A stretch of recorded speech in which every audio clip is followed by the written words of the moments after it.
에베소서 4장 7절 말씀부터 16절 말씀까지 읽도록 합니다.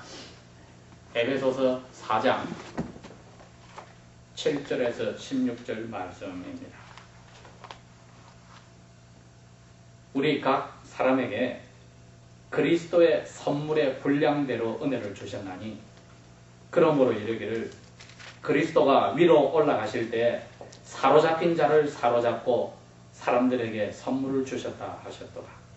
올라가셨다 하였은즉 땅 아래 것으로 내리셨던 것이 아니면 무엇이냐? 내리셨던 그리스도가 곧 모든 하늘들 위에 오르신 자니 이러는 이유는 만물을 충만케 하려 하심이니라. 그리스도께서 혹은 사도들로 혹은 선지자들로 혹은 복음 전하는 자들로 혹은 목사들과 교사들로 주셨으니 이는 성도를 온전케 하며 봉사의 일을 하게 하며 그리스도의 몸을 세우려 하심이라. 우리가 다 하나님의 아들을 믿는 것과 아는 일에 하나가 되어 온전한 사람을 이루어 그리스도의 장성한 분량이 충만할 때까지 이르리니 이는 우리가 이제부터는 더 이상 어린아이처럼 유치한 게 되지 아니하여 사람의 괴술과 간사한 유혹에 빠져 모든 교리와 풍조에 밀려 요동치 않게 하려 함이라. 오직 사랑 안에서 진리를 말하며 범사에게 그리스도에게까지 자랄지라. 그는 머리니 곧 그리스도라. 그에게서 온 몸의 지체가 각 마디를 통하여 도움을 입음으로 연락하고 서로 합하여 각 지체의 분량대로 역사하여 그 몸을 자라게 하며 사랑 안에서 스스로 세우느니라. 아멘. 저희들이 사도 바울의 에베소 교회에 보낸 이 편지를 지금 공부하고 있는데 3장까지는 편지 전반부에 크신 하나님의 계획과 그 계획 속에 그리스도 예수 안에서 이 세상을 만들기 전부터 교회를, 성도를 하나님의 자녀로 만들기로 계획된 것에 대해서 설명을 하시고 이제 편지 후반부인 4장에서부터는 날마다의 삶 속에서 어떻게 살아야 되는지에 대해서 설명을 하셨는데 제일 먼저 4장 1절에서 6절까지 지난주일 저희들이 공부했던 것은 개개인들이 하나님하고 관계에서 어떠한 자리를 가져야 되는가. 그래서 그 4가지 특징을 가지고 있어야 된다고 했습니다. 2절의 뜻이 겸손해야 되고 어지러야 되고 친절해야 되고 그 다음에 오래 참아야 되고 마지막으로 사랑 안에서 사람들의 부족함을 다 용서하고 메꿔줘야 한다. 이렇게 해서 자기 자신이 하나님 앞에서 먼저 하나님의 은혜로 하나님 아들 딸이 됐다면은 이제는 가장 가까운 부부 사이에서 그리고 부모와 자녀 사이에서 형제 자매들과 모든 가까운 친척 사이에서도 이 일이 있어져야 된다 했습니다. 우리가 지난 일주일의 삶, 오늘 아침까지의 삶을 한번 생각해 봅시다. 과연 내가 지난 일주일을 살면서 오늘 아침 예배하러 오기 전까지 하나님 앞에서 내 영혼이 올바로 되어서 나의 사랑하는 아내나 남편과의 부모와 자식과의 형제 자매와 친척과의 관계에서 이러한 겸손과 친절한 마음과 오래 참고 상대방의 부족함을 덮어주고 사랑으로 감싸주는 삶을 살았는가 할 때 우리가 양심에 스스로 다 판단하고 비판할 수 있습니다. 물론 하나님이 허락하셨기에 마귀가 그의 쫄개들을 우리에게 보내서 우리 부부 사이를 갈라놓으려 하고 부모와 자녀 사이에 문제를 일으키고 내 스스로의 양심을 힘들게 하고 밖으로도 속으로도 어려운 일들을 통하여서 우리의 마음을 흔들려오려 하지만은 여러분 기억해야 할 것은 이것도 하나님의 크신 뜻 속에 있어서 목적은 오늘 여기에 있는 대로 그리스도 예수님이 어른이 되어서 자라난 것처럼 우리 모두가 그리스도 예수를 닮아가서 믿음이 어른처럼 다 자라나서 이제 누구도 우리를 가르칠 필요가 없을 정도로 이 세상에 무슨 일이 생겨도 내 마음이 흔들리지 않도록 주님만 꼭 붙잡고 이 죽음 후에 하나님의 아들, 딸의 자리로 가는 그것을 바라보고 이 세상에 살 수 있도록 하려고 그 수단으로, 방법으로 우리에게 지난 일주일 동안 오늘 아침까지의 일들이 일어났다는 것 절대로 잊어서 되지 않습니다.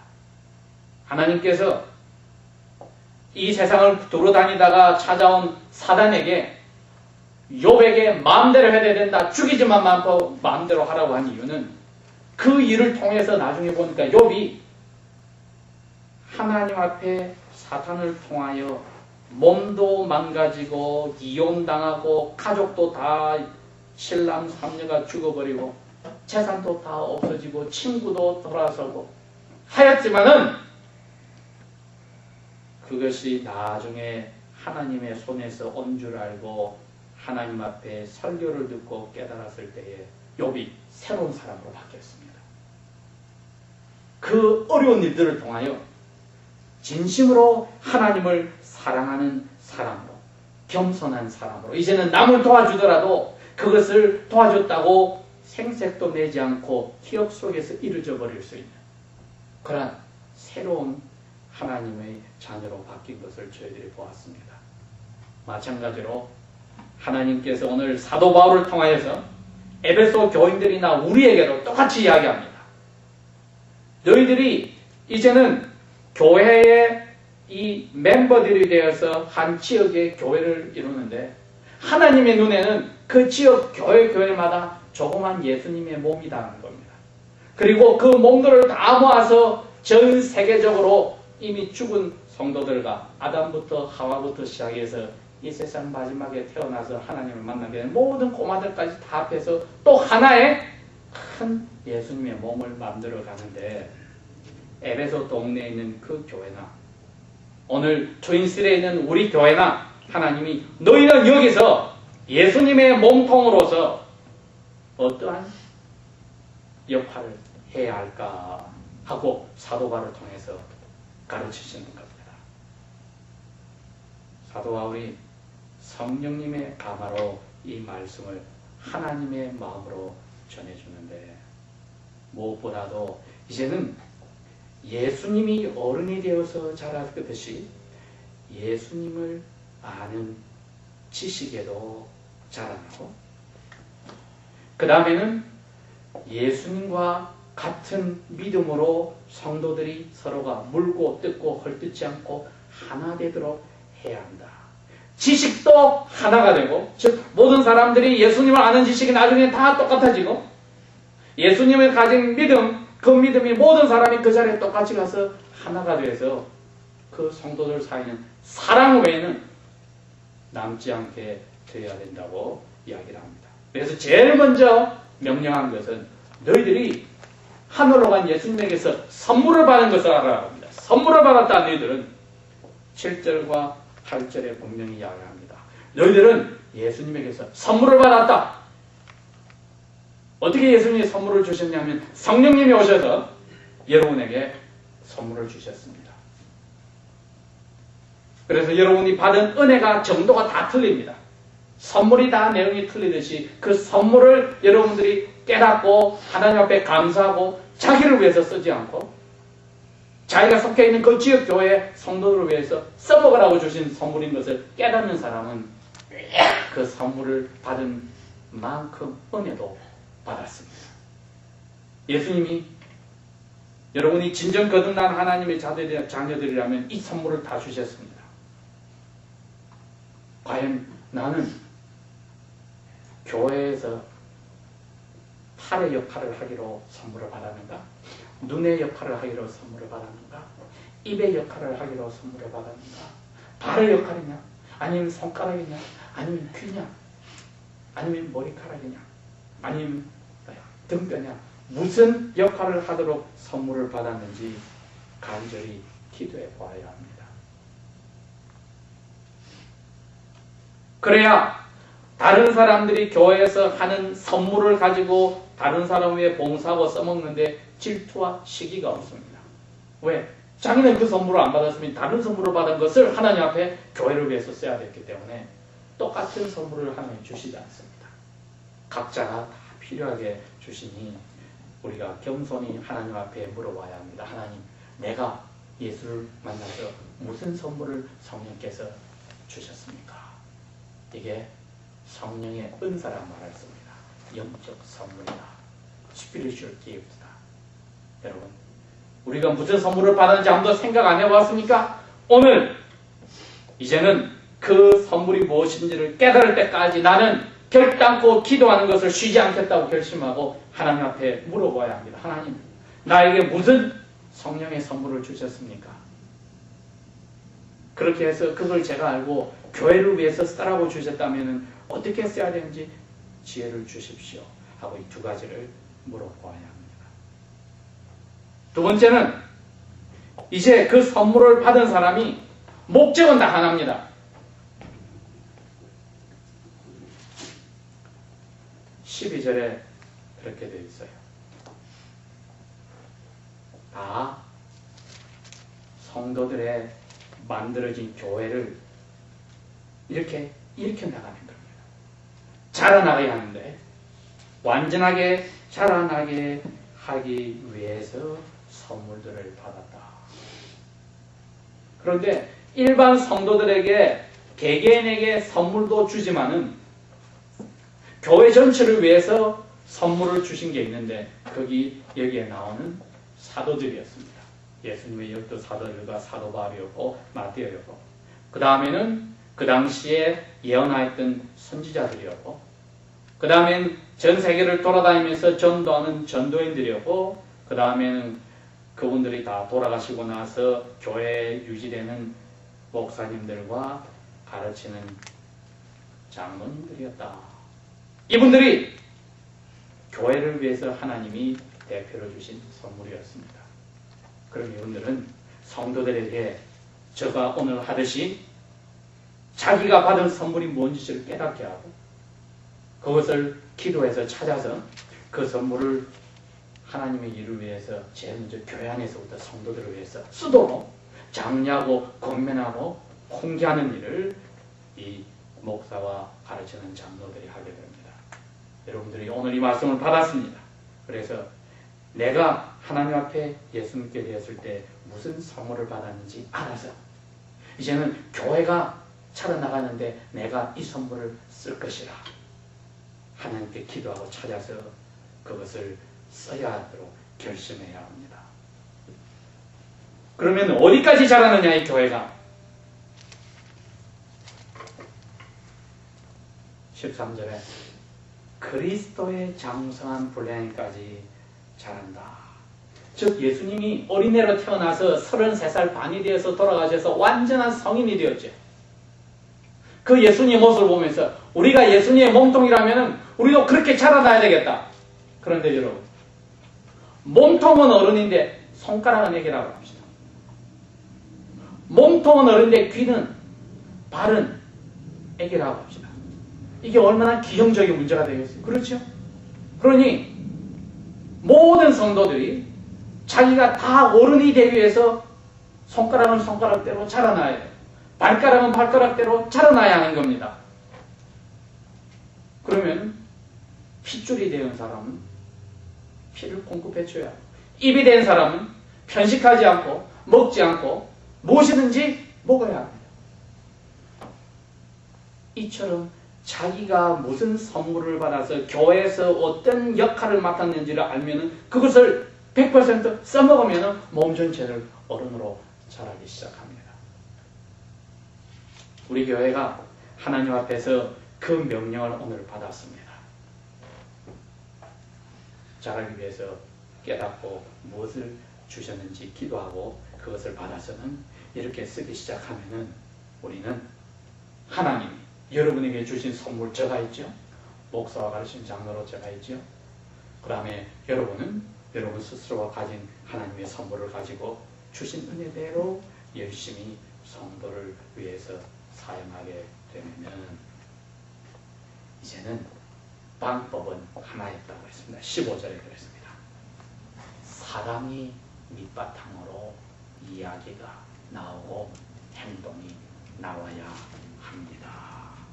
사랑의 모든 게 초점이 와야 합니다. 다른 사람들을 두고 보자, 나만 통하는지 하고 삐딱한 눈으로 보는 게 아니라, 그분이 나는 지금 잘하고 있는데 그분이 못 자라서 몸 전체 균형을 잃어버리면 그분을 위해서 사랑으로 북돋아주고 도와주는 겁니다. 우리가 손가락이 다쳤다, 붕대를 감았다, 그러면 어떻게 됩니까? 그 다친 붕대 감은 손가락은 어떻게 하든지 우리가 보호를 하지 않습니까? 발을 다쳤다, 그러면 어떻게 하든지 그 다친 발은 우리가 보호하고 안 쓰려 하지 않습니까? 그 정도로 성도들 가운데서도 영적으로 비정상인 성도들, 영적인 불구자와 같습니다. 영적으로 상처받은 한 부분입니다. 그 부분을 우리가 보호해주는 겁니다. 우애해주고 기도해주고 이해해주고, 성경에서는 완전히 썩어 문드러져 되어버릴 때는 과감하게 잘라라고 합니다. 그러나 완전히 썩어 문드러져서 몸 전체를 죽이는 암의 자리로 가는 성도가 아닌 이상에는 우리가 보호해주고 치료하고 이해해주고 사랑으로 일으켜 세워서 빨리 회복해서 몸 전체가 어른으로 예수님을 닮아가게 해야 되는데, 이 밑바탕에는 사랑이 있더라는 겁니다. 그러니 이 말을 15절에도 16절에도 똑같이 사랑으로 이 일을 해야 된다고 했기 때문에 우리 교회 모든 성도들이 내 자신이 하나님 앞에서 이 사랑을 담뿍 받았다면 이제는 내가 이렇게 살리라, 교회에서 이제는 보기 싫은 사람이 없으리라, 눈을 마주치지 않으려는 사람이 없으리라 하고 스스로가 하나님 앞에서 담대하게 일어서야 합니다. 여러분 아직 그 사랑이 자신이 없습니까? 그러면 3장으로 돌아가십시오. 3장으로 돌아가서 14절에서 21절까지 사도 바울이 이런 명령을 하기 위해서 에베소 교인들을 위해서 한 기도가 있었습니다. 이 기도를 여러분이 가장 보기 싫어하고 힘들어하는 성도의 이름을 대어서 기도를 하십시오. 여러분의 아내나 남편을 위해서 자녀들의 이름을 거기에다 넣어서 기도를 하십시오. 제가 한번 읽어봅니다. 3장 14절이 이렇게 됩니다. 이러므로 내가 사도 바울이 하늘과 땅에 있는 각 족속에게 이를 주신 아버지 앞에 무릎을 꿇고 비노니 그 영광의 풍성함을 따라 그의 성령으로 말미암아 너희 속사람을, 여기에 에베소 교인 한 사람 한 사람을 이야기하는데 여러분이 기도할 때는 여러분 자신 이름이 들어가야 되고, 사랑하는 아내나 남편의 이름이 들어가야 되고, 말썽 부리는 자녀들의 이름이 들어가야 되고, 교회에서 꼴보기 싫은 성도의 이름이 들어가야 됩니다. 한 사람 성교회의 모든 성도들이 속사람을 능력으로 강건하게 하시며 믿음으로 말미암아 그리스도 안에 한 사람 성교회의 모든 성도들의 마음에 그리스도께서 계시게 하시고, 한 사람 성교회의 모든 성도들이 사랑 가운데서 뿌리가 박히고 터가 굳어져서 능히 모든 성도와 함께 지식에 넘치는 그리스도의 사랑을 알아 그 그리스도의 사랑의 넓이와 길이와 높이와 깊이가 어떠함을 깨달아 하나님의 모든 충만하신 것으로 한 사람 성교회 모든 성도에게 충만하시기를 구하노라. 우리 가운데서 역사하시는 능력대로 우리의 온갖 구하는 것이나 기도에 생각하는 것보다 더 넘치게 주실 이에게 그리스도 예수 안에서 교회 안에서 영광이 대대로 영원 무궁하기를 원하노라. 아멘. 여러분 이 기도를 하신다면 성령님의 능력을 맛봐서 여러분 속사람이 강건하여져 예수님의 사랑이 여러분 마음을 사로잡게 되면 하나님을 가득 충만함을 맛봐서 여러분 자신이 그 후에 4장에서 명령한 교회를 위해서 사랑으로 역할을 다하는 자리에 들어갑니다. 이제는 누구도 스스로가 잘난 체 했다고 다른 사람을 인도하고 가르치는 자리가 아니라 그 사람의 약한 부분을 채워주고 말없이 그 사람이 잘못하였어 내가, 그 사람이 깨닫지 못하여도 내가 그 사람이 깨닫을까지 하나님 앞에 무릎을 꿇고 금식하는 기도도 할 수 있고 하나님 원하시면 목숨도 내어놓을 수 있는 자리에 들어간다면 이 교회는 살아납니다. 그러면 여러분 가정은 살아납니다. 그러면 자녀들이 돌아옵니다. 그러면 이제는 주일날 성도들이 보면 즐겁고 반갑지언정 고개를 돌리거나 외면하는 사람도 생기지 않고 자녀 사이에서도 부모 사이에서도 서로 얼굴을 찌푸리고 불평불만이 차는 가정이 되어지지 않을 것입니다. 여러분 이 일을 아직 하나님이 오늘이라고 시간을 주셨을 때 이 기도를 통하여 시작하셔서 예수님이 주신 선물 정확하게 알고 내가 교회에서 한 일이 무엇인지 알고 조용히 기도함으로써 내 인생을 바쳐서 목숨같이 교인을 위해서 바치는 것보다 더 큰 사랑이 없다 하셨으니 그 자세로 우리가 들어가야 합니다. 다 같이 기도합시다.